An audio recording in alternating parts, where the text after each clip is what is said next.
ਵਾਹਿਗੁਰੂ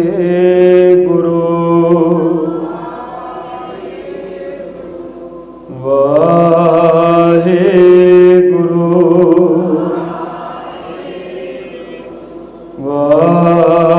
ਵਾਹਿਗੁਰੂ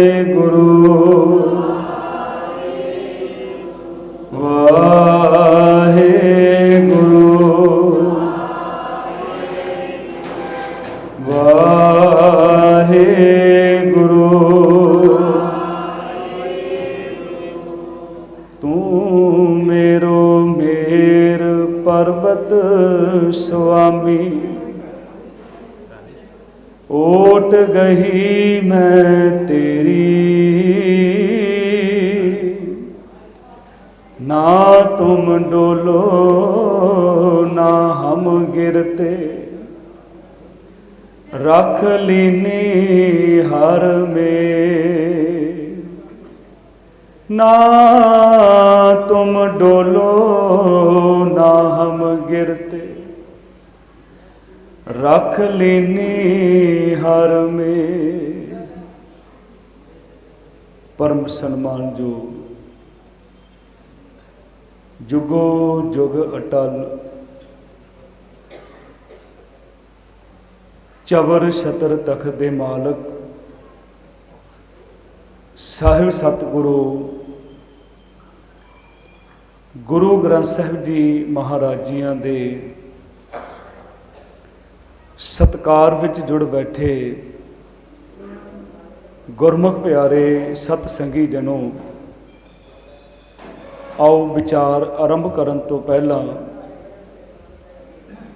सतगुरु जी की बख्शी हुई फतेह प्रवान करो। सारे गज वज के आखो जी वाहिगुरु जी का खालसा वाहिगुरु जी की फतेह। दशमेश पातशाह जी दे 52 वचन जिन्हां विचों आपां 11 वचनां दी सांझ कीती है। सतगुरु जी का 11वां वचन है सब कारजां दे आरंभ वेले अरदास करनी। ये साडा फर्ज है, शुक्र है, अरदास साडी जिंदगी है। अरदास साडे विच नवीनता पैदा करती है, सानू ऊर्जा देती है, सानू जिंदगी देती है। जिस तरह घरां दे विच गमलियां दे विच आपां पौधे लाउने आ, जे उहदे विच 15-20 दिन पानी ना पाओ सुक जाते, पर जदों पानी पा दिओ हरे भरे हो जाते। जिदन कोई भी आसरा ना होवे ना ते सतगुरु दे चरनां विच अरदास करो, उदे साडा जीवन खिड़ जाएगा। जी की बिरथा होए सो गुरप है अरदास कर, ਉਹਦੇ ਅੱਗੇ करनी है तुद आगे अरदास हमारी, कहते अगे जीओ पिंड सब तेरा। जिहदा ये शरीर दिता, जिहदी जिंद दिती हुई है, जीओ पिंड सब तेरा। और अरदास कोई भी करता है तो इहदे विच सतगुरु ने बहुत वड्डी बख्शिश की है। एक ओंकार वाहिगुरु जी की फतेह, इत्थों अरदास शुरू होंदी है तो अरदास की संपूर्णता भी इत्थे होंदी है वाहिगुरु जी की फतेह। कि अरदास करन वाले नूं हंकार ना आ जाए, मैं अरदास कीती है, मेरी कीती अरदास पूरी हो गई है। ये वाहिगुरु की फतेह है, उहदी किरपा है। तो सिख ने हरेक कारज वास्ते सतगुरु के चरनां विच अरदास करनी है। सब कारजां दे आरंभ वेले साहिब जी का हुक्म भी है, अरदास बिना जो काज सधावे कहे गोबिंद सिंह वो सिख ना भावे। वो कहते मैनू सिख ही नहीं चंगा लगता जिहड़ा अरदास तो बिना कोई कारज की आरंभता करता है। गुरु प्यारिओ 12वां हुक्म है, जम्मण मरण ब्याह आनंद आदि समय जपजी साहिब का पाठ करके कड़ा प्रसाद की देग तैयार करके आनंद साहिब का पाठ अरदास करके 5 प्यारियां ਅਤੇ ਹਜ਼ੂਰੀ ਗ੍ਰੰਥੀ ਸਿੰਘਾਂ ਦਾ ਵਰਤਾਰਾ ਵਰਤਾ ਕੇ ਰੱਖ ਕੇ ਉਪਰੰਤ ਸੰਗਤਾਂ ਨੂੰ ਵਰਤਾ ਦੇਣਾ ਹੈ। ਇਹ ਆਪਣੀ ਮਰਜ਼ਾਦਾ ਆਪਾਂ ਰੋਜ਼ਾਨਾ ਹੀ ਦੇਖਦੇ ਹਾਂ। ਕੋਈ ਵੀ ਕਾਰਜ ਹੈ ਸਾਡਾ, ਕਿਉਂਕਿ ਕੜਾਹ ਪ੍ਰਸ਼ਾਦ ਦੀ ਜਿਹੜੀ ਦੇਗ ਹੈ ਇਹਦੇ ਉੱਪਰ ਥੋੜ੍ਹਾ ਜਿਹਾ ਅੱਜ ਆਪਾਂ ਵਿਚਾਰ ਕਰਨਾ ਹੈ, ਕਿਉਂਕਿ ਬਹੁਤ ਪਵਿੱਤਰ ਇੱਕ ਗੁਰੂ ਸਾਹਿਬ ਮਹਾਰਾਜ ਨੇ ਬਖਸ਼ਿਸ਼ ਕੀਤੀ। ਪ੍ਰਸ਼ਾਦ ਦਾ ਅਰਥ ਹੁੰਦਾ ਹੈ ਕਿਰਪਾ।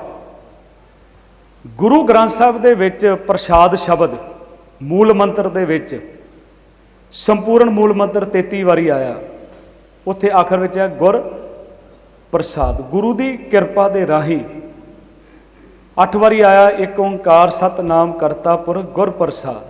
2 ਵਾਰੀ ਆਇਆ ਇੱਕ ਓਂਕਾਰ ਸਤਨਾਮ ਗੁਰ ਪ੍ਰਸਾਦ।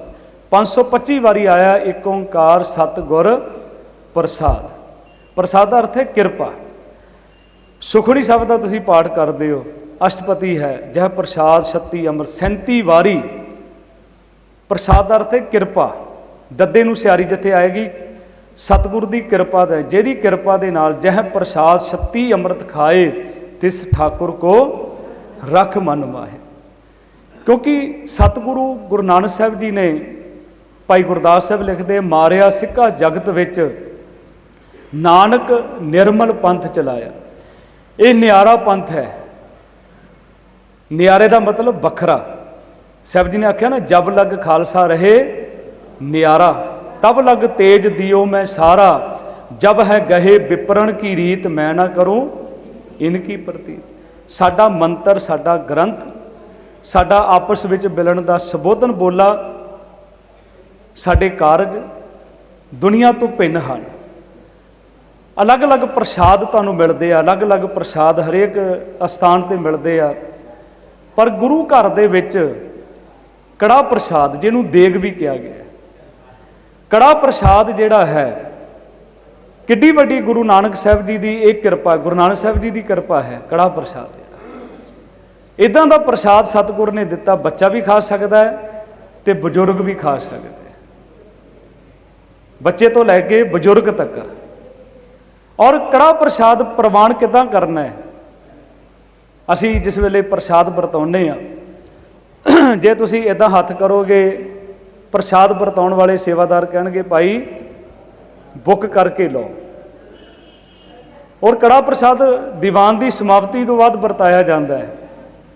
ਇਹਦਾ ਭਾਵ ਇਹੀ ਹੈ ਕਿ ਜੋ ਅਸੀਂ ਕੀਰਤਨ, ਕਥਾ, ਹੁਕਮਨਾਮਾ ਸਰਵਣ ਕੀਤਾ, ਅਸੀਂ ਜਿੱਦਾਂ ਕੜਾਹ ਪ੍ਰਸ਼ਾਦ ਪ੍ਰਵਾਨ ਕਰਦੇ ਹਾਂ, ਉਹਦੇ ਵਿੱਚੋਂ ਕੁਝ ਸਿੱਟਣ ਵਾਲੀ ਚੀਜ਼ ਨਹੀਂ ਹੈ। ਇਹ ਵੀ ਅਸੀਂ ਉਸੇ ਤਰ੍ਹਾਂ ਗ੍ਰਹਿਣ ਕਰਨਾ ਹੈ, ਉਸੇ ਤਰ੍ਹਾਂ ਗ੍ਰਹਿਣ ਕਰਨਾ ਹੈ। ਪ੍ਰਸ਼ਾਦ ਸਾਡੀ ਜ਼ਿੰਦਗੀ ਦਾ ਵਰਤਾਰਾ ਹੈ, ਕਿਉਂਕਿ ਦੁੱਖ ਸੁੱਖ ਦੇ ਵਿੱਚ ਹਰੇਕ ਸਮੇਂ ਗੁਰੂ ਅਰਜਨ ਸਾਹਿਬ ਜੀ ਮਹਾਰਾਜ ਨੇ ਸਿੱਖਾਂ ਨੂੰ ਸੰਬੋਧਨ ਕੀਤਾ ਸੀ। ਖਾਸ ਕਰਕੇ ਕਹਿੰਦੇ, ਜਦੋਂ ਤੁਸੀਂ, ਕਿਉਂਕਿ ਲੋਕਾਂ ਦੇ ਵਿੱਚ ਵਹਿਮ ਸਨ, ਅੰਤਮ ਸੰਸਕਾਰ ਕਰਕੇ ਆਓ, ਆ ਕੇ ਧਰਮਸ਼ਾਲਾ ਦੇ ਵਿੱਚ ਆਓ, ਇਕੱਠੇ ਹੋ ਕੇ ਕੜਾਹ ਪ੍ਰਸ਼ਾਦ ਵਰਤਾਉਣਾ ਹੈ। ਅੱਜ ਦੇਖੋ ਨਾ, ਦੁੱਖ ਹੋਵੇ ਸੁੱਖ ਹੋਵੇ, ਇੱਕ ਦੇਗ ਬਣੇਗੀ, ਕੜਾਹ ਪ੍ਰਸ਼ਾਦ ਬਣਦਾ ਹੀ ਹੈ। ਕੜਾਹ ਪ੍ਰਸ਼ਾਦ ਬਣੇਗਾ ਤੇ ਸਤਿਗੁਰੂ ਮਹਾਰਾਜ ਬਹੁਤ ਵੱਡੀ ਸਾਡੇ ਤੇ ਕਿਰਪਾ ਕੀਤੀ ਹੈ। ਤੇ ਇੱਥੇ ਜੋ ਅਸੀਂ ਬਚਨ ਪੜ੍ਹਿਆ ਕਿ ਅਸੀਂ ਅਰਦਾਸ ਕਰਨੀ ਹੈ, ਘੱਟੋ ਘੱਟ ਜਪਜੀ ਸਾਹਿਬ ਦਾ ਪਾਠ ਕਰਕੇ 6 ਪੌੜੀਆਂ ਆਨੰਦ ਸਾਹਿਬ ਪੜ੍ਹ ਕੇ ਕੜਾਹ ਪ੍ਰਸ਼ਾਦ ਜਦੋਂ ਕਰਦੇ। ਬੰਦਾ ਸਿੰਘ ਬਹਾਦਰ ਨੂੰ ਕਲਗੀਆਂ ਵਾਲੇ ਪਾਤਸ਼ਾਹ ਨੇ ਨੰਦੇੜ ਦੀ ਧਰਤੀ ਤੋਂ ਭੇਜਿਆ। 5 ਸਿੰਘ ਦਿੱਤੇ ਸੀ, 5 ਤੀਰ ਦਿੱਤੇ ਸਨ। ਮੁਕਾਬਲਾ ਕਿਹਦੇ ਨਾਲ ਕਰਨਾ? ਹਕੂਮਤ ਦੇ ਨਾਲ, ਸਮੇਂ ਦੀ ਹਕੂਮਤ, ਜਿਹਦੇ ਕੋਲ ਲੱਖਾਂ ਫੌਜਾਂ ਹਨ। ਸਤਿਗੁਰੂ ਜੀ, ਕੋਈ ਔਕੜ ਆ ਜਾਏ ਕੀ ਕਰਨਾ ਹੈ, ਕੋਈ ਮੁਸੀਬਤ ਆ ਜਾਏ, ਕਹਿੰਦੇ ਕੜਾਹ ਪ੍ਰਸ਼ਾਦ ਤਿਆਰ ਕਰਕੇ 5 ਪਿਆਰੇ ਜਦੋਂ ਅਰਦਾਸ ਕਰਨਗੇ ਕੋਈ ਔਕੜ ਨਹੀਂ ਰਹੇਗੀ। ਬੰਦਾ ਸਿੰਘ ਬਹਾਦਰ ਦੇ ਹੁਣ ਰਸਤੇ ਦੇ ਵਿੱਚ ਜਦੋਂ ਵੇਲੇ ਆਏ, ਕਈ ਲੋਕਾਂ ਦੀਆਂ ਮਦਦ ਕੀਤੀ, ਕਈ ਲੋਕ ਆਪਾ ਵਾਰਨ ਵਾਸਤੇ ਤਿਆਰ ਹੋ ਗਏ, ਕਈ ਲੋਕ ਤਨਖਾਹ ਤੇ ਵੀ ਰੱਖਣੇ ਪਏ, ਕਿਉਂਕਿ ਸਮੇਂ ਦੀ ਹਕੂਮਤ ਨਾਲ ਲੜਨ ਜਾ ਰਹੇ ਆ। ਹੁਣ ਮਹੀਨਾ 2 ਮਹੀਨੇ ਹੋ ਗਏ, ਉਹਨਾਂ ਨੇ ਆਖਿਆ ਵੀ ਸਾਨੂੰ ਤਾਂ ਤਨਖਾਹ ਦਿਓ। ਬੰਦਾ ਸਿੰਘ ਬਹਾਦਰ ਨੇ ਆਖਿਆ ਵੀ ਗੁਰੂ ਸਾਹਿਬ ਨੇ ਆਖਿਆ ਵੀ ਕੋਈ ਔਕੜ ਹੋਵੇ ਕੜਾਹ ਪ੍ਰਸ਼ਾਦ ਬਣਾ ਕੇ ਅਰਦਾਸ ਕਰਿਓ। ਬੰਦਾ ਸਿੰਘ ਬਹਾਦਰ ਨੇ ਸਿੱਖਾਂ ਨੂੰ ਆਖਿਆ ਤੁਸੀਂ ਜਾਓ ਲਾਗਲੇ ਪਿੰਡ ਤੋਂ ਰਸਦ ਲੈ ਕੇ ਆਓ, ਮੈਂ ਚੁੱਲ੍ਹਾ ਤਿਆਰ ਕਰਦਾ ਹਾਂ।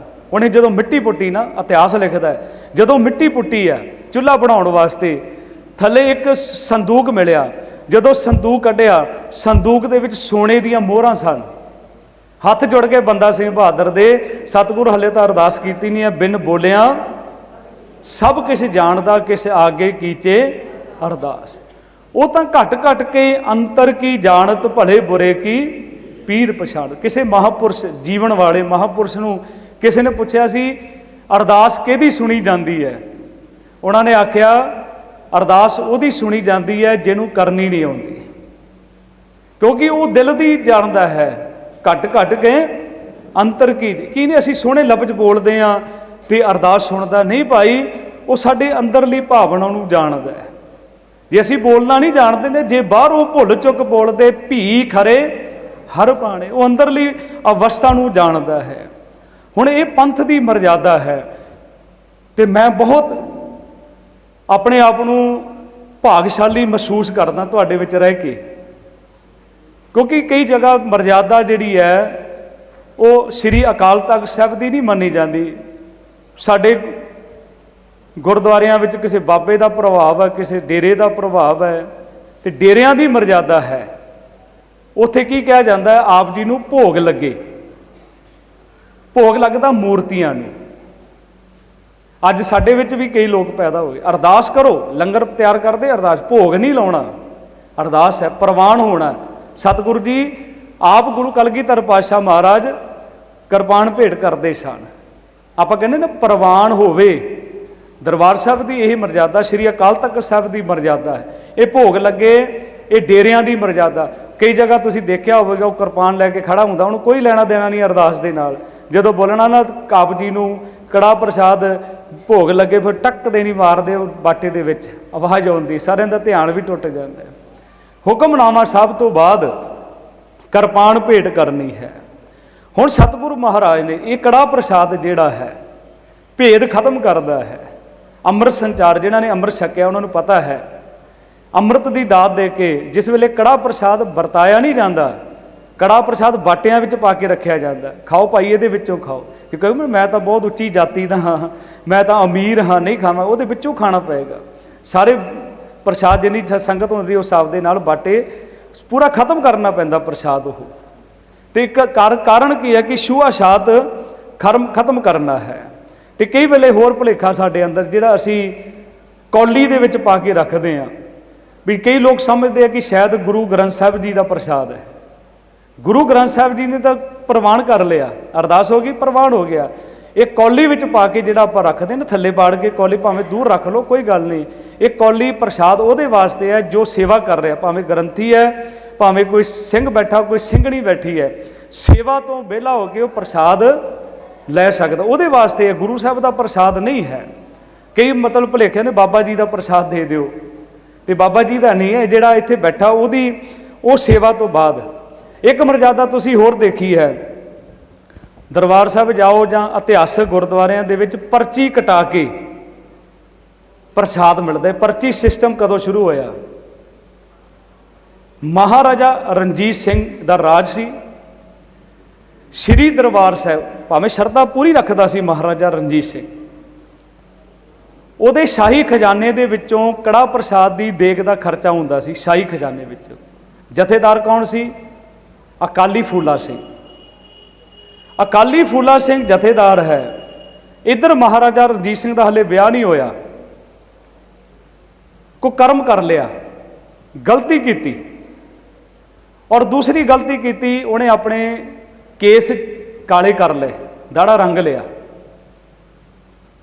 ਸੰਗਤਾਂ ਨੇ ਆਖਿਆ ਕਿ ਅਕਾਲੀ ਫੂਲਾ ਸਿੰਘ ਨੂੰ ਜਿਹੜਾ ਤਨਖਾਹੀਆ ਹੈ ਉਹਦੀ ਦੇਗ ਸੰਗਤ ਕਿਉਂ ਖਾਵੇ? ਤਨਖਾਹੀਏ ਦੀ ਦੇਗ ਪ੍ਰਵਾਣੀ ਨਹੀਂ ਹੈ, ਮਾਫ ਕਰਨਾ, ਇਸ਼ਾਰਾ ਸਮਝ ਲਿਓ। ਤਨਖਾਹੀਏ ਦੀ ਦੇਗ ਪ੍ਰਵਾਣੀ ਨਹੀਂ ਹੈ। ਤਨਖਾਹੀਆ ਕੌਣ ਹੈ? ਸਿੱਖ ਰਹਿਤ ਮਰਜ਼ਾਦਾ ਦਾ ਆਖਰੀ ਪੰਨਾ ਪੜੋ, ਦਾੜਾ ਰੰਗਣ ਵਾਲਾ ਤਨਖਾਹੀਆ ਹੈ। ਕਈ ਅੰਮ੍ਰਿਤ ਛਕ ਕੇ ਵੀ ਦਾੜਾ ਰੰਗਦੇ ਹਨ। ਅਕਾਲੀ ਫੂਲਾ ਸਿੰਘ ਨੇ ਐਲਾਨ ਕਰ ਦਿੱਤਾ ਮਹਾਰਾਜਾ ਰਣਜੀਤ ਸਿੰਘ ਨੂੰ, ਅਕਾਲ ਤਖਤ ਸਾਹਮਣੇ ਪੇਸ਼ ਹੋ ਜਾ। ਉਹ ਆਪਣੇ ਮਾਣ ਵਿੱਚ ਸੀ ਕਿ ਮੈਂ ਮਹਾਰਾਜਾ ਹਾਂ, ਆਇਆ ਨਹੀਂ। ਉਧਰੋਂ ਐਲਾਨ ਕਰ ਦਿੱਤਾ ਮਹਾਰਾਜਾ ਰਣਜੀਤ ਸਿੰਘ ਨੇ महाराजा रणजीत सिंह नूं ऐलान कर दिता अकाली फूला सिंह ने, दरबार साहब दे विच ना इहदी अरदास होएगी, ना इहदी कड़ा प्रसाद की देग प्रवान की जाएगी, क्योंकि तनखाईया है। जिहड़ा अकाल तख्त साहब की स्नेह ते नहीं पहुँचता उन्होंने पंथ विचों छेक किया जाता है, पंथ विचों छेक दिता। इत्थों तक्कर निम के दरख्त के नाल बन के कोरड़े मारन का हुक्म कर दिता महाराजा रजीत। संगतां ने फिर आख्या भी इनू हुण तुसीं खिमा कर दिओ, पंज प्यारिਆਂ नूं आख्या पर खिमा कर दिता। अकाली फूला सिंह ने आख्या सी, कहंदे कह दो बुढ़े ढग्गे नूं क्यों काला करदा बग्गे नूं, जे आखर नूं मरना ते मूँह काला क्यों करना। ये तनखाईए हैं जिहड़े दाड़ा रंगदे ना, अमर छक के भी दाड़ा रंगदे आ, केस रंगदे, वो तनखाईया है। ये आ गया, इस करके मैं बेनती कर रहा। तो ये पर्ची सिस्टम उदन तो शुरू होया। अकाली फूला सिंह ने आख्या इत्थे एक बंदे की अरदास, एक बंदे का कड़ा प्रसाद नहीं होएगा, इत्थे सारी संगत का हिस्सा पाया। अज भी तुसीं 5 रुपये की भी देख लोगे तुहानूं दित्ती जाती है। 5 रुपये की भी पर्ची कटाओगे ना उत्थे दरबार साहब जा के इतिहासक गुरुद्वारियां दे विच, ये पर्ची सिस्टम उस वेले शुरू होया। ते गुरु साहब महाराज ने साडे ते जिहड़ी किरपा कीती है, जिहड़ी सानू गुरु साहब महाराज ने बख्शिश की है, क्योंकि ये कड़ा है, आपां घर भी बनाउने कड़ा हलवा, पर इत्थे बाणी वरतदी है ना, कड़ा प्रसाद बन जाता है, प्रसाद बन जाता, किरपा बन जाती है। किन्नी भावना दे नाल असीं प्रसाद लेंदे। प्रसाद सिख रहत मर्यादा के अनुसार गुरु घर दे विच कड़ा प्रसाद ही प्रवान है। फुल्लियां दा, पतासियां दा, लड्डूआं दा, केलियां दा, ये लंगर विच वरता सकते हाँ आपां। प्रसाद इनू प्रसाद ना को बर्फी का प्रसाद, अज नवा शुरू कचोरियां का प्रसाद, समोसियां का प्रसाद, ये प्रसाद नहीं है। प्रसाद गुरु घर दे विच इक्को ही है, वो है कड़ा प्रसाद। इनू नाश्ता कह दिया करो, ये प्रसाद नहीं है। लंगर दे विच सब कुछ वरताया जा सकता है, सिर्फ कड़ा प्रसाद है। तो अजकल फुल्लियां भी प्रसाद हो गया, छोले भी प्रसाद हो गया, बर्फी भी प्रसाद हो गया। तो अज बड़ी खुशी है कि पिछले साल मार्च दे विच जिदा कहावत है ना, देर आए दुरुस्त आए, श्रोमणी गुरुद्वारा प्रबंधक कमेटी ने दरबार साहब दे विच पतासे बंद किए मार्च दे विच। अब एक जिहड़ा साल निकल गया मार्च का, किन्ने पतासे लगदे सी दिहाड़ी दे, किहनूं दिता जांदा सी, मूँह देख के 100 रुपया जिहड़ा रखदा सी ना उहनूं पतासा फड़ा दिंदे सी 100 रुपये वाले नूं। फिर वितकरा हो गया ना गुरु घर दे विच, मूँह देख के पतासा दिंदे सी। 1 क्विंटल रोज़ पतासे लगते सी, 1 क्विंटल। जिदन कोई गुरपुरब हुंदा सी 1.5 क्विंटल लगते सी। एक तो तुहाडा पैसा बचा, एक मर्यादा हो गई ना। आ जिहड़े तुसीं लिया के प्रसाद, मैं तो किरपा तुहाडे उपर, तुसीं ये चीज़ां तो बचे हो। नहीं तो कई गुरुद्वारियां विच पतासे मखाने विच जूठा हाथ बंदा लै जांदा, दूसरे ने जूठा हाथ पा लिया, कोई मर्यादा नहीं है। कड़ा प्रसाद की गुरु घर दे विच मर्यादा है। एक होर बेनती है नाल ही, असीं कहने ना जिस वेले प्रसाद लैंदे सानूं कईयां नूं पता नहीं है, कहंदे सवाया दे दो। सवाया मतलब असीं समझें कि सवाया थोड़ा हुंदा, सवाया हुंदा ज़्यादा, जिहड़ा कि सवा सवाया हुंदा ज़्यादा। एक बजुर्ग ने मैनूं दस्सिया सी, कहंदे कदे भी ना कहो थोड़ा प्रसाद दे दिओ, क्योंकि थोड़ा मतलब थोड़ा हो जाता बंदा। गुरु घर दे विच बहुता कहीए, बहुता भी सवाया दे दिओ, मतलब ज़्यादा वध दे दिओ। ये ना शुगर होनी ना होर कुछ होना है, क्योंकि ये प्रसाद है, ये सतगुरु महाराज की कृपा। गुलाब जामुना तो असीं 2-2 खा लैंदे आ, कड़ा पर भाई इन्ना थोड़ा जिहा दे दो, इदां उंगली कत्ती हुंदी कईयां ने। प्रसाद खाओ, कड़ा प्रसाद है, तो गुलाब जामुन ना खाओ भावें। तो ये चीज़ां जिहड़ियां सतगुरु महाराज ने बख्शिश कीतियां, ये साडी मर्यादा है। जन्म मरण ब्याह आनंद समय जपजी साहब का पाठ करके, कड़ा प्रसाद तैयार करके, आनंद साहब का पाठ अरदास करके, 5 प्यारिਆਂ ते हजूरी ग्रंथी ਸਿੰਘਾਂ ਦਾ ਵਰਤਾਰਾ ਵਰਤਾ के रख के उपरंत संगतां नूं वरता देना है। 13वां हुक्म है, जद कड़ा प्रसाद वरतदा रहे सारी संगत अडोल बैठी रहे। असीं ना बहुत काली करते हैं जिस वेले कड़ा प्रसाद मिलता है, भी जैद असीं शायद लंगर की लैन दे विच पहलां बैठ जाएंगे, सानूं पहलां प्रसादा मिल जाएगा। कड़ा प्रसाद लैण एक इहदे पिछे साडा कसूर नहीं है, सानूं कहानियां इदां दियां सुणाईयां गईयां। कहंदे जी गुरु नानक देव जी दे कोल कल युग आया सी, मैं नहीं सुना रहा, ये लोकां दी सुनाई हुई कहानी। उन्हें आख्या मैनू संगत विच आउण दी इजाजत दिती जाए। गुरु नानक साहब ने आख्या कल युग तू संगत विच नहीं आ सकदा। उन्हें तरले कीते, वो कहन लगे फिर इदां करी जदों कड़ाह प्रसाद वरते ना तू संगत विच आ जाया कर ते आखो सतनाम वाहिगुरू। ये जिहड़े बोलते ना बोलो सतनाम, ये तुहानूं सहमत कर लेंदे अपने झूठ दे नाल, अपणियां गप्पां दे नाल सहमत कर लेंदे है। भाई कान सिंह नाभे नूं पढ़ो, आ जिहड़े बोलते ना बार बार बोलो जी सतनाम वाहिगुरू, मतलब तो अपने झूठ दे नाल अपणियां गप्पां दे नाल तुहानूं भी सहमत कर ले। ये विचारां हो रही, विचार दे उपर विचार हो सकती है। मैं जो बोल रहा हुक्म नहीं है, विचार है। विचार दे उपर विचार, आप कहते गुरमत विचार, ये विचार दे उपर विचार हो सकती है। नहीं कि मैं ही सब कुछ ठीक बोल रहा हाँ, ये उपर विचार हो सकती है। तो उन्होंने अपनी गप्पां दे नाल सहमत करन लए कहन बोलो जी सतनाम वाहिगुरू। कल युग देखो जी हुण फिर कड़ाह प्रसाद वरतदा, फिर रौला पैना शुरू, मैनूं प्रसाद दिओ। पर बड़ी किरपा आप जी के उपर अडोल बैठ के, ये गुरु साहब का हुक्म है भी कड़ाह प्रसाद वरतदा रहे, सारी संगत अडोल बैठी रहे। अगे गुरु साहब महाराज ने 14वां हुक्म दिता है, ब्याह आनंद बिना गृहस्थ नहीं करना। ये बहुत उच्चे आचरण की निशानी है, बहुत उच्चे आचरण की निशानी। गुरु साहब कहते हम लै जानो पंथ उचेरे।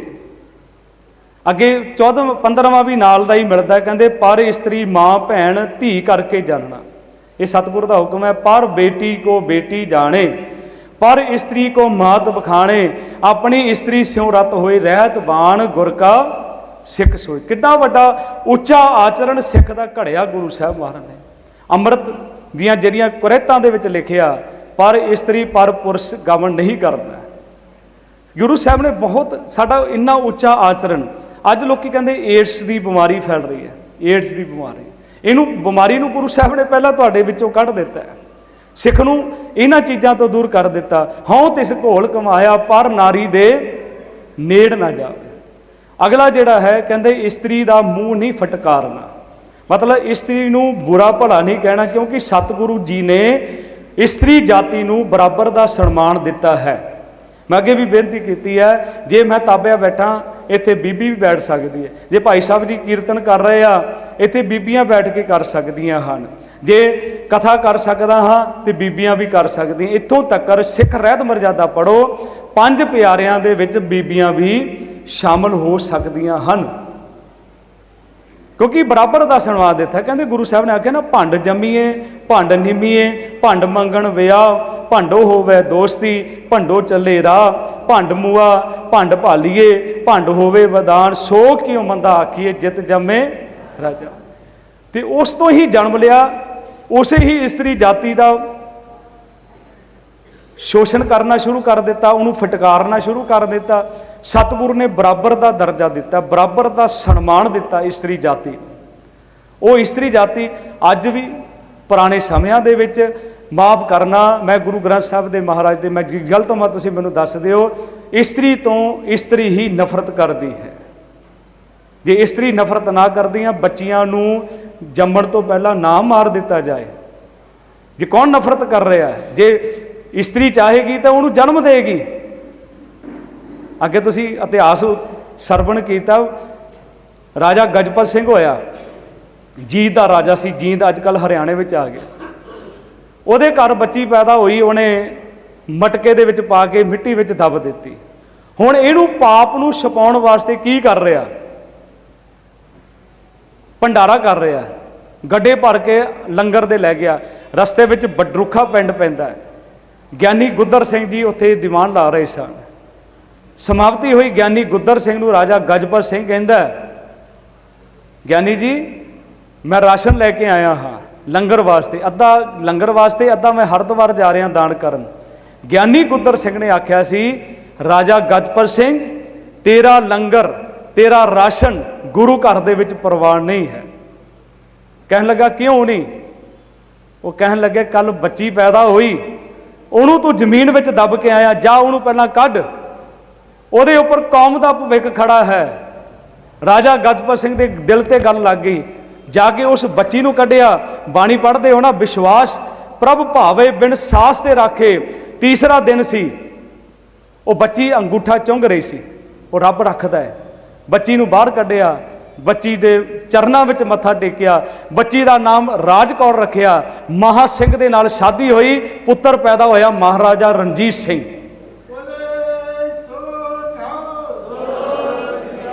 ਉਹ ਮਹਾਰਾਜਾ ਰਣਜੀਤ ਸਿੰਘ ਸੀ। ਅੱਜ ਕਹਿੰਦੇ ਆ ਕਿ ਜੇ ਇੱਕ ਸੂਰ ਕਾਰਨ ਕੀ ਹੈ, ਕਿਉਂਕਿ ਅੱਜ ਲੋਕ ਦਾਜ ਦੇ ਲੋਭੀਆਂ ਨੇ ਇਹ ਕੰਮ ਕਰਨਾ ਸ਼ੁਰੂ ਕਰ ਦਿੱਤਾ। ਅੱਜ ਮਸ਼ੀਨਾਂ ਦੇ ਨਾਲ ਬੱਚਿਆਂ ਨੂੰ ਖਤਮ ਕਰ ਦਿੱਤਾ, ਕਾਨੂੰਨ ਬਣ ਗਏ, ਸਖਤ ਹੋ ਗਏ, ਪਰ ਫਿਰ ਵੀ ਲੋਕੀ ਕਰਦੇ ਆ। ਅੱਜ ਬਹੁਤ ਲੋੜ ਹੈ, ਇਹ ਗੁਰੂ ਸਾਹਿਬ ਦੇ ਹੁਕਮ ਮੰਨਣ ਲਈ ਬਹੁਤ ਜ਼ਰੂਰਤ ਹੈ। ਕੀ ਪਤਾ ਤੇ ਅਸੀਂ ਸੋਚੀਏ ਕਿ ਸ਼ਾਇਦ ਬੱਚੀ ਪੈਦਾ ਹੋ ਜਾਏਗੀ, ਸਾਨੂੰ ਖਰਚ ਵੱਧ ਜਾਣਗੇ। ਕੀ ਪਤਾ ਭਾਈ ਤੇਰਾ ਕੰਮ ਵੱਧ ਜਾਏ, ਕਿ ਬੱਚੀ ਭਾਗਾਂ ਵਾਲੀ ਆ ਜਾਏ, ਤੇਰਾ ਕਿਤੇ ਕੰਮ ਵੱਧ ਜਾਏ। ਉਹ ਬੱਚੀ ਮਾਂ ਬਣ ਕੇ ਆਉਂਦੀ ਹੈ, ਧੀ ਬਣ ਕੇ ਆਉਂਦੀ ਹੈ, ਨੌਂ ਬਣ ਕੇ ਆਉਂਦੀ ਹੈ, ਸੱਸ ਬਣਦੀ ਹੈ। ਕਿੰਨੇ ਰਿਸ਼ਤੇ ਬੱਚੀ ਨੂੰ ਦਿੱਤੇ ਗਏ ਹੈ। ਗੁਰੂ ਸਾਹਿਬ ਮਹਾਰਾਜ ਨੇ ਕਿੰਨਾ ਬਰਾਬਰ ਦਾ ਸਨਮਾਨ ਦਿੱਤਾ ਹੈ। ਉਹ ਮਹਾਰਾਜਾ ਰਣਜੀਤ ਸਿੰਘ ਕਿੱਥੋਂ ਪੈਦਾ ਹੋਣਾ ਸੀ? ਪਤਾ ਨਹੀਂ ਕਿੰਨੇ ਕੁ ਅਸੀਂ ਆਪਣੇ ਕੌਮ ਦੇ ਜਰਨੈਲ ਮਾਰ ਦਿੱਤੇ ਆ, ਕਿੰਨੇ ਕੁ ਮਾਰ ਦਿੱਤੇ ਆ। ਅੱਜ ਲੋੜ ਹੈ ਇਸ ਚੀਜ਼ ਦੇ ਉੱਪਰ ਪਹਿਰਾ ਦੇਣ ਲਈ। ਇਹ ਬਰਾਬਰ ਦਾ ਸਨਮਾਨ ਦਿੱਤਾ ਹੈ ਗੁਰੂ ਸਾਹਿਬ ਨੇ, ਬਰਾਬਰ ਦਾ ਹੈ। ਤੇ ਕਿਉਂਕਿ ਪੁੱਤਰ ਜਿਹੜੇ ਹੁੰਦੇ ਨਾ, ਮਾਫ ਕਰਨਾ, ਕਿਸੇ ਨੇ ਬੜਾ ਸੋਹਣਾ ਗਾਣਾ ਲਿਖਿਆ ਸੀ, ਗਾਇਆ ਵੀ ਉਸਨੇ, ਕਹਿੰਦੇ ਪੁੱਤਰ ਵਡਾਉਣ ਜ਼ਮੀਨਾਂ ਧੀਆਂ ਦੁੱਖ ਵੰਡਾਉਂਦੀਆਂ। ਜੇ ਦੁੱਖ ਹੁੰਦਾ ਨਾ ਧੀ ਨੂੰ ਹਮੇਸ਼ਾ, ਜੇ ਦੂਸਰੇ ਘਰ ਵੀ ਚਲੇ ਜਾਂਦੀ ਹੈ, ਪਰ ਉਹਦਾ ਧਿਆਨ ਕਿੱਥੇ ਹੁੰਦਾ? ਪੇਕੇ ਘਰ ਦੇ ਵਿੱਚ ਹੁੰਦਾ। ਭਾਵੇਂ ਜਿੱਡੀ ਮਰਜ਼ੀ ਉਮਰ ਦੀ ਹੋ ਜਾਏ, ਫਿਰ ਵੀ ਉਹ ਆਪਣੇ ਭਰਾਵਾਂ ਦੀ, ਆਪਣੇ ਮਾਤਾ ਪਿਤਾ ਦੀ ਸੁੱਖ ਮਨਾਉਂਦੀ ਹੈ, ਭਾਵੇਂ ਦੂਸਰੇ ਘਰ ਵੀ ਚਲੇ ਗਈ ਹੈ। ਉਹਨੂੰ ਨਹੀਂ ਲੈਣਾ ਦੇਣਾ ਜ਼ਮੀਨ ਦਾ, ਕੋਈ ਜਾਇਦਾਦ ਦਾ ਲੈਣਾ ਦੇਣਾ ਨਹੀਂ ਹੈ। ਉਹਨੂੰ ਇਹੀ ਹੁੰਦਾ ਹੈ। ਇੱਕ ਬੇਨਤੀ ਕਰਕੇ ਮੈਂ ਸਮਾਪਤੀ ਕਰ ਰਿਹਾ। ਹੁਣ ਸਾਹਮਣੇ ਗੱਲ ਆ ਗਈ, ਇੱਕ ਹੁਣ ਪੁਰਾਣੇ ਸਮਿਆਂ ਵਿੱਚ, ਅੱਜ ਵੀ ਪੰਜਾਬ ਦੇ ਵਿੱਚ ਜਿਹੜਾ ਪਹਿਲਾ ਬੱਚਾ ਹੁੰਦਾ ਸੀ ਨਾ, ਪੇਕੇ ਘਰ ਹੁੰਦਾ ਸੀ। ਕਿਸੇ ਦੇ ਘਰ ਬੱਚਾ ਹੋਣ ਵਾਲਾ ਸੀ, ਉਹ ਬੰਦਾ ਘਰ ਸਹੁਰੇ ਘਰ ਜਾ ਕੇ ਕਹਿ ਕੇ ਆ ਗਿਆ ਵੀ ਜੇ ਪੁੱਤਰ ਹੋਇਆ ਤੇ ਰੱਖ ਲਿਓ, ਜੇ ਬੱਚੀ ਹੋਈ ਤਾਂ ਉਹਨੂੰ ਮਾਰ ਦਿਓ। ਹੁਣ ਉਹ ਕੀ ਕਹਿੰਦੇ ਜਵਾਈ ਨੂੰ? ਕਹਿੰਦੇ ਠੀਕ ਹੈ। ਬੱਚੀ ਦਾ ਜਨਮ ਹੋਇਆ, ਬੱਚੀ ਬੜੀ ਸੋਹਣੀ, ਜਨਮ ਦੇ ਵਿੱਚ ਹੀ ਬੜੀ ਸੋਹਣੀ ਸੀ। ਉਹਨਾਂ ਦਾ ਮਨ ਨਹੀਂ ਕੀਤਾ ਕਿ ਅਸੀਂ ਬੱਚੀ ਨੂੰ ਮਾਰ ਦਈਏ। ਜਵਾਈ ਆਇਆ ਲੈਣ ਤੇ ਉਹਨਾਂ ਨੇ ਬੱਚੀ ਨੂੰ ਛੁਪਾ ਲਿਆ। ਕਹਿਣ ਲੱਗਾ ਕੀ ਹੋਇਆ ਸੀ? ਕਹਿਣ ਲੱਗੇ ਬੱਚੀ ਹੋਈ ਸੀ, ਤੁਸੀਂ ਕਿਹਾ ਸੀ ਜਵਾਈ ਸਾਹਿਬ ਕਿ ਬੱਚੀ ਨੂੰ ਮਾਰ ਦਿਓ, ਅਸੀਂ ਮਾਰ ਦਿੱਤਾ ਬੱਚੀ ਨੂੰ। ਚਲਾ ਗਿਆ, ਬੜਾ ਖੁਸ਼ ਹੋਇਆ ਵੀ ਮੇਰੀ ਗੱਲ ਮੰਨੀ ਸਹੁਰਿਆਂ ਨੇ, ਬੱਚੀ ਵੱਡੀ ਹੋ ਗਈ। ਆਉਂਦਾ ਸੀ ਜਦੋਂ ਉਹ ਛੁਪਾ ਲੈਂਦੇ ਸੀ। ਅੱਜ ਬੱਚੀ 10 ਸਾਲ ਦੀ ਹੋ ਗਈ। ਅੱਜ ਉਹ ਕੁਦਰਤੀ ਆ ਗਿਆ ਤੇ ਉਹ ਬੱਚੀ ਖੇਡ ਰਹੀ ਸੀ। ਸਹੁਰਿਆਂ ਨੂੰ ਪੁੱਛਦਾ ਇਹ ਕੌਣ ਹੈ ਬੱਚੀ? ਤੇ ਅੱਜ ਸਹੁਰੇ ਕੋਲ ਰਿਹਾ ਨਹੀਂ ਗਿਆ। ਕਹਿਣ ਲੱਗਾ ਤੇਰੀ ਬੱਚੀ ਹੈ, ਤੇਰੀ ਬੱਚੀ ਹੈ। ਉਹ ਕਹਿਣ ਲੱਗਾ ਤੁਸੀਂ ਕਿਹਾ ਸੀ ਵੀ ਅਸੀਂ ਮਾਰ ਦਿੱਤੀ ਹੈ ਬੱਚੀ। ਉਹ ਕਹਿਣ ਲੱਗੇ ਸਾਨੂੰ ਇਹ ਪਾਪ ਅਸੀਂ ਨਹੀਂ ਕਰ ਸਕਦੇ। ਉਹ ਕਹਿਣ ਲੱਗਾ ਮੈਂ ਕਰਦਾ ਹਾਂ। ਉਸ ਬੱਚੀ ਦੀ ਬਾਂਹ ਫੜੀ, ਕਈ ਹੱਥ ਦੇ ਵਿੱਚ ਫੜ ਲਈ, ਖੇਤਾਂ ਵਿੱਚ ਲੈ ਗਿਆ ਕਿ ਇਹਦੇ ਟੁਕੜੇ ਕਰਕੇ ਇਹਨੂੰ ਮਾਰ ਕੇ ਇਹਨੂੰ ਦਬਾ ਦਿਆਂਗਾ ਮਿੱਟੀ ਦੇ ਵਿੱਚ। ਕਹਿੰਦੇ ਜਦੋਂ ਮਿੱਟੀ ਪੁੱਟਦਾ ਪਿਆ ਨਾ ਕਈ ਦੇ ਨਾਲ, ਪੂਰਾ ਉਹਦਾ ਦਾੜਾ ਭਰ ਗਿਆ, ਪੂਰੀ ਦਸਤਾਰ ਭਰ ਗਈ, ਕੱਪੜੇ ਭਰ ਗਏ। ਤੇ ਬੱਚੀ ਦੱਸਿਆ ਕੀ ਕਰਦੀ ਆ? ਛੋਟੀ ਜੀ ਬੱਚੀ ਚੁੰਨੀ ਗਲ ਵਿੱਚ ਹੈ ਤੇ ਬਾਪੂ ਦੀ ਦਾੜੀ ਵੀ ਸਾਫ਼ ਕਰਦੀ, ਪੱਗ ਵੀ ਸਾਫ਼ ਕਰਦੀ। ਉਹਨੂੰ ਰੋਣਾ ਆ ਗਿਆ, ਇਹ ਬੱਚੀਆਂ ਹੀ ਕਰ ਸਕਦੀਆਂ ਹਨ, ਇਹ ਬੱਚੀਆਂ ਹੀ ਕਰ ਸਕਦੀਆਂ। ਕਹਿਣ ਲੱਗਾ ਨਹੀਂ ਬੇਟਾ ਮੈਂ ਤੈਨੂੰ ਨਹੀਂ ਮਾਰਾਂਗਾ। ਤੇ ਇਹ ਅੱਜ ਇਹ ਐਸਾ ਨਹੀਂ ਕਿ ਮਮਤਾ ਹੈ, ਬਹੁਤ ਮਮਤਾ ਹੈ। ਇਹ ਗੁਰੂ ਸਾਹਿਬ ਨੇ ਇਹ ਵੀ ਨਹੀਂ ਹੁਕਮ ਕਰ ਦਿੱਤਾ, ਕਹਿੰਦੇ ਸੋ ਕਿਉਂ ਮੰਦਾ ਆਖੀਏ ਜਿਤ ਜੰਮੇ ਰਜਾਨ। ਤੇ ਸਾਹਿਬ ਮਹਾਰਾਜ ਕਹਿੰਦੇ ਇਸਤਰੀ ਦਾ ਮੂੰਹ ਨਹੀਂ ਫਟਕਾਰਨਾ। ਤੇ ਇਹ ਜਿਹੜੀਆਂ ਚੀਜ਼ਾਂ ਗੁਰੂ ਸਾਹਿਬ ਮਹਾਰਾਜ ਨੇ ਸਾਡੇ ਜੀਵਨ ਦੇ ਵਿੱਚ ਬਖਸ਼ਿਸ਼ ਕੀਤੀਆਂ, ਇਹ ਬਚਨ ਜਿਹੜੇ ਆ ਇਹ ਸਤਿਗੁਰ ਦੇ ਹੁਕਮ ਹਨ। ਜੇ ਹੁਕਮ ਮੰਨਾਂਗੇ ਤੇ ਬਹੁਤ ਵੱਡੀ ਕਿਰਪਾ ਹੋਏਗੀ, ਬਹੁਤ ਬਖਸ਼ਿਸ਼ ਹੋਏਗੀ। ਗੁਰ ਕਾ ਬਚਨ ਵਸੇ ਜੀ ਨਾਲੇ, ਜਲ ਨਹੀਂ ਡੂਬੇ ਤਸਕਰ ਨਹੀਂ ਲੇਵੈ, ਭਾਏ ਨਾ ਸਾਕੇ ਜਾਲੇ। ਪਰ ਇਹ ਕਦੇ ਸੋਚਿਓ, ਉਹਨਾਂ ਨੂੰ ਪੁੱਛੋ ਜਿਨ੍ਹਾਂ ਦੇ ਘਰ ਧੀ ਨਹੀਂ ਹੁੰਦੀ ਨਾ, ਤੇ ਧੀ ਦਾ ਅਹੁਦਾ ਕੀ ਹੈ, ਧੀ ਕਾਹਦੇ ਵਾਸਤੇ ਹੁੰਦੀ ਹੈ। ਤੇ ਬਹੁਤ ਕਿਰਪਾ, ਐਸਾ ਨਹੀਂ ਕਿ ਸਤਿਗੁਰੂ ਨੇ ਬਰਾਬਰ ਦਾ ਸਨਮਾਨ ਦਿੱਤਾ ਹੈ, ਬਰਾਬਰ ਦੀ ਗੁਰੂ ਮਹਾਰਾਜ ਨੇ ਦਿੱਤੀ ਹੈ। ਔਰ ਸਾਨੂੰ ਗੁਲਾਮੀ, ਅਸੀਂ ਗੁਲਾਮੀ ਦੇ ਵਿੱਚ ਰੱਖਿਆ। ਫਿਰ ਇਸਤਰੀ ਸੀ, ਉਹਨੂੰ ਮੈਂ ਰੱਖੜੀ ਬੰਨ੍ਹ ਲਈ, ਤੇਰੀ ਰੱਖਿਆ ਮੈਂ ਕਰਾਂਗਾ। ਇਹ ਗੁਲਾਮੀ ਦੀਆਂ ਨਿਸ਼ਾਨੀਆਂ ਸਨ।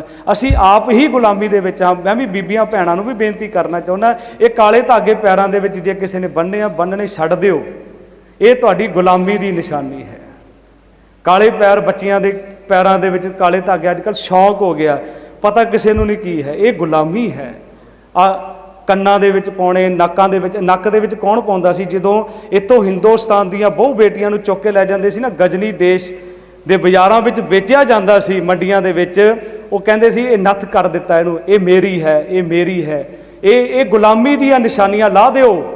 ਗੁਰੂ ਨੇ ਤੁਹਾਡੇ ਗਲੋਂ ਲਾਈਆਂ ਹਨ। ਐਸੇ ਗੁਰ ਕੋ ਬਲ ਬਲ ਜਾਈਏ, ਆਪ ਮੁਕਤ ਮੋਹਿ ਤਾਰਿਓ। ਮੇਰੀਆਂ ਭੈਣੋ, ਮੇਰੀਆਂ ਮਾਤਾਵੋ, ਤੁਹਾਨੂੰ ਗੁਰੂ ਸਾਹਿਬ ਨੇ ਆਜ਼ਾਦੀ ਲੈ ਕੇ ਦਿੱਤੀ ਹੈ। ਗੁਰੂ ਸਾਹਿਬ ਆਪ ਆਜ਼ਾਦ ਸੀ, ਆਜ਼ਾਦ ਹੈ, ਆਜ਼ਾਦ ਹੈ। ਗੁਰੂ ਕਿਸੇ ਜਾਤੀ ਦਾ ਨਹੀਂ ਹੈ, ਗੁਰੂ ਆਜ਼ਾਦ ਹੈ। ਗੁਰੂ ਗੁਲਾਮ ਨਹੀਂ, ਉਹਦਾ ਸਿੱਖ ਵੀ ਗੁਲਾਮ ਨਹੀਂ ਹੈ। ਇੰਨੀਆਂ ਬੇਨਤੀਆਂ ਪ੍ਰਵਾਨ ਕਰਨੀਆਂ। ਬੁਲਾਓ ਫਤਿਹ, ਸਾਰੇ ਆਖੋ ਜੀ ਵਾਹਿਗੁਰੂ ਜੀ ਕਾ ਖਾਲਸਾ, ਵਾਹਿਗੁਰੂ ਜੀ ਕੀ ਫਤਿਹ।